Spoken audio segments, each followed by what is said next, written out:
Hey there, welcome back. So going into this fuel return line replacement, I kind of picked it out of the bag of projects that I thought I wanted to do as a upgrade to the engine. I knew that it was leaking from the beginning, most of them at least. So it was like, well, it's an obvious replacement. That's probably the easiest one to start with. And while I do think the return lines is very important, I may have picked the wrong thing to start working on. Especially this repair onion, I'm just peeling back layers and realizing that, oh yeah, this probably needs to be worked on too. So with the hard starting and primarily with the clicking of the relay, I think there's multiple issues, but we're going to start with the return lines, get those replaced, and then I'm going to move on. So in future videos, be looking for those upcoming replacements, but that's future Ryan's problem at the moment. Hey there. So I got the engine bay all cleaned up, at least well enough for what I want to do next, which is replacing the fuel return lines. These four are leaking. That front one is leaking. I have no idea when they were last completely replaced. They don't look terrible, but, you know, with leaking, might as well do it all. I've got the kit. Gonna do it. I should also say that I am not an expert. I have no idea what I'm doing. This is the first diesel I've ever owned, so it's all a bit of a learning curve for me. All my knowledge is gained from Google searches and YouTube. Take that for what it's worth, but I think I have a pretty good understanding of what I need to do. It shouldn't be too complicated. But yeah, let's get started. Try and get into this first one. It's a tight fit. Hopefully I can get into it. Gotta be careful because I don't want to bend these metal fuel lines at all. That one's loose.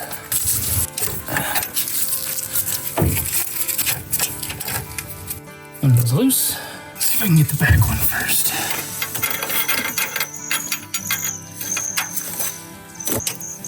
Okay, that one's loose and out of the way.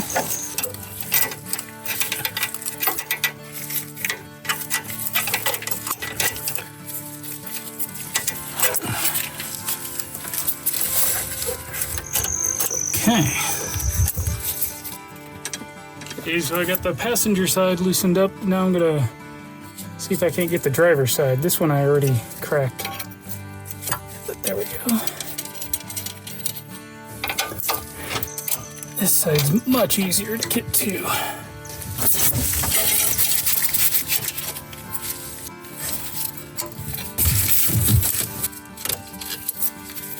Okay, that one's off. What you barking at, Luna?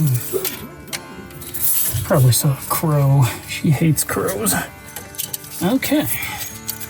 They're all loose. I think I'm going to remove this hose here to the CDR valve just to make it a little bit easier to get to those. And then I think I'm going to take the glue plug solenoid out of the way just to make it easy to get to those as well.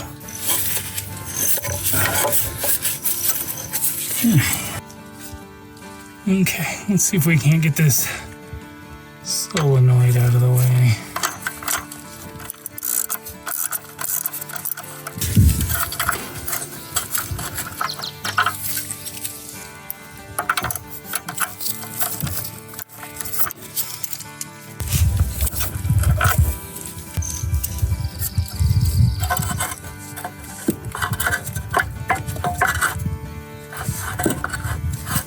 See if we can't pop these off.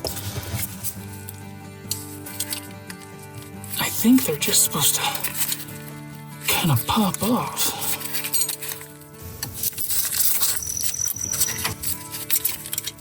That one's loose.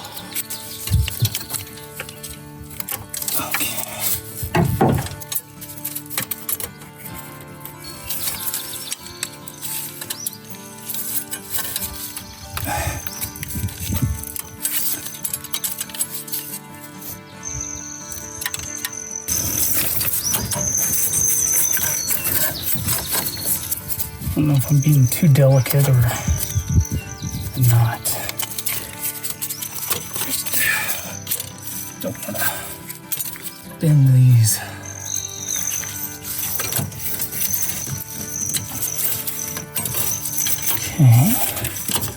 Okay.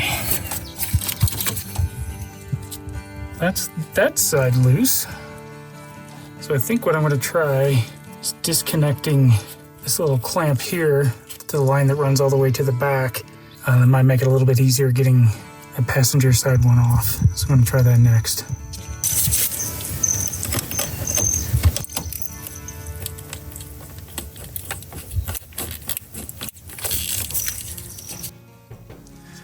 Oh, I couldn't seem to get that one off.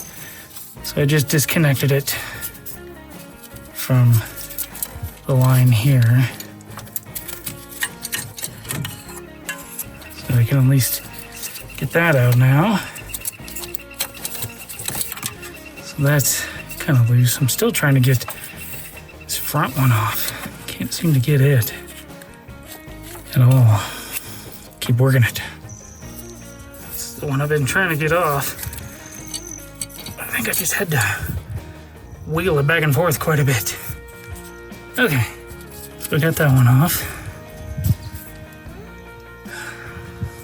Still struggling to get this little one right here. Apparently it has something to do with the timing. I don't know. I'm having a hard time getting to it. I'll keep working it. Okay, let's see if I can't get this back one popped out. It is tight. There we go.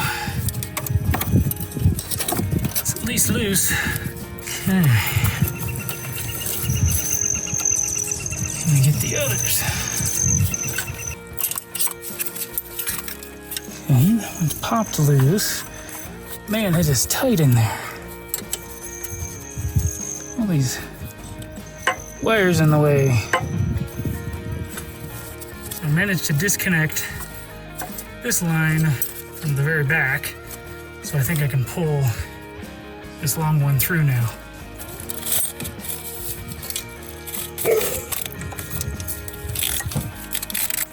So I've got this back one disconnected, this one disconnected. Let's see if I can get it on the other side of this injector. Okay. Oh, well, that broke. Good thing I'm replacing that. There we go. Okay.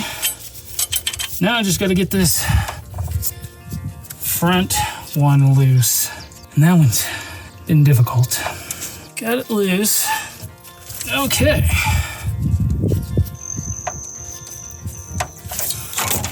Ugh. All right.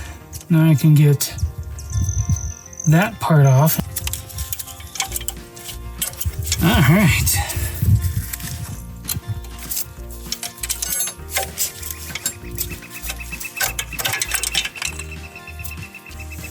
I have managed to get all the return lines off.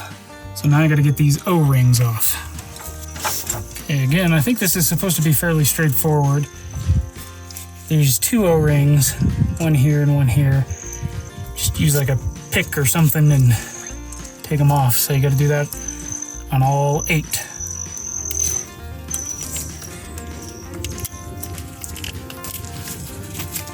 That one broke. Aha. So that'll be the process. Just do that for all 8. Well, I got all the old O-rings off. They seem pretty brittle. I don't know if that's why they were leaking, but that's all the old ones. Kit that I got came from Rock Auto, and it's got everything you should need to rebuild the return line. So there's the part number if you need it.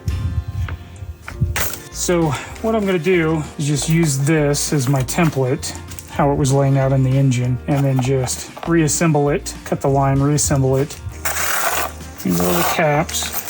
And inside this little bag are all your clamps and your O-rings, which are definitely much softer than these old ones. So I'm gonna take some of this silicone grease and put it on all of the O-rings before I put them back on the injectors. I'm not sure if I have enough hose to do all of this, so I'm going to try to measure, just based off of the piece that was already there, about how long to cut it. And if I have enough left over, I'll replace this really long one, but I'm not sure if I'm going to have enough. So I want to get these critical pieces first before I do that.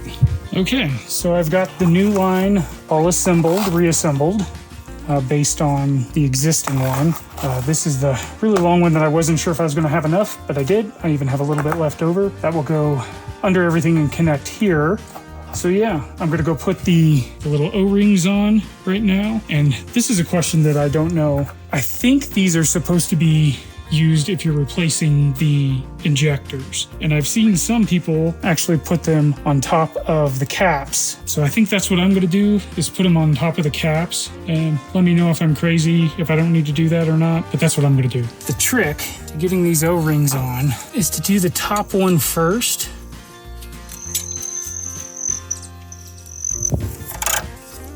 Like so. Grab another one.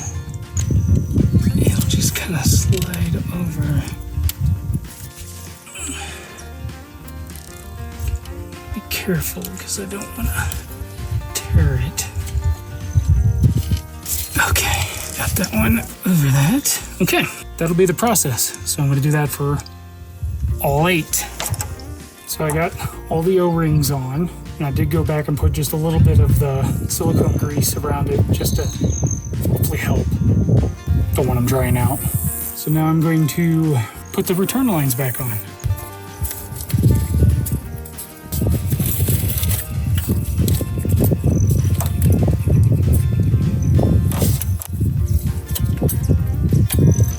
Okay, so I've managed to get the line back on this side. I've still got to tighten down those 3. I got this one tightened up.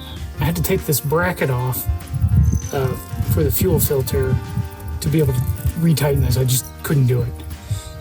So tighten up those, get that line back on. And I found out that these copper washers do not fit on top of the injector, so they definitely don't go there. So they must go on the bottom of the injector. So won't be using those, but good to know. I have everything put back together. Air cleaner, all that good stuff is in place. All the lines are connected. But now I got to try to bleed the lines. So what I'm going to try to do is jump the starter and then press the Schrader valve where the fuel filter is to see if I can get any air to come out. Never actually tried this. We'll see if it works. So when I'm talking about a fuel filter Schrader valve, I'm talking about this right here. And it looks just like what's on a bicycle tire. You just press in that little post and then the fuel will come out when you're jumping the starter. So you can use a screwdriver to manually try to start the truck 2 ways. You can pull this little boot off to expose this post, and this post is getting power when this is connected from the ignition. So if you have your key in the accessory and you've like turned it on as if you want to start it, you can then take a screwdriver from this positive post to this post from the ignition, and that will simulate starting the truck. You can also take it from this post to the negative, and that will do the same thing, just whichever way you want to do it. At least that's the way I understand it. So I think I did it from here to the post as if I were simulating actually starting from the key. Okay, here's a don't be stupid moment. If you're going to stand in front of your truck and jump the starter, make sure that it's in neutral and make sure that you have the emergency brake on. And then you can try to jump the starter.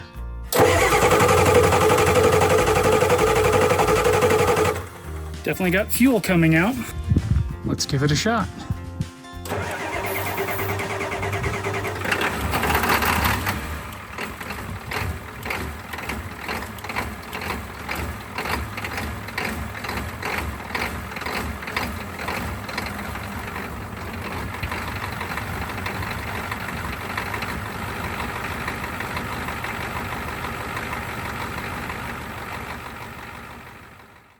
Okay, so return lines are in. That's good. Leaking return lines were bad. Had to get that fixed. But the issue of the hard starting still exists. And while the return lines are part of that because of airs getting into the system, that's going to cause hard starting, or it could cause hard starting, it doesn't seem to be the entire problem. My idea, or my guess is that it is the glow plug system. So either that relay, which I'm getting the new one here pretty soon, could be faulty, but it could be the glow plugs. It could be the glow plug wire harness. I don't know. I'm going to have to dig into it. So that'll be upcoming. So if you could, give me a like, maybe hit that subscribe button, ring the notification bell. All of that stuff is an option. Give me a comment. I'd appreciate it. Until next time, we'll see you then.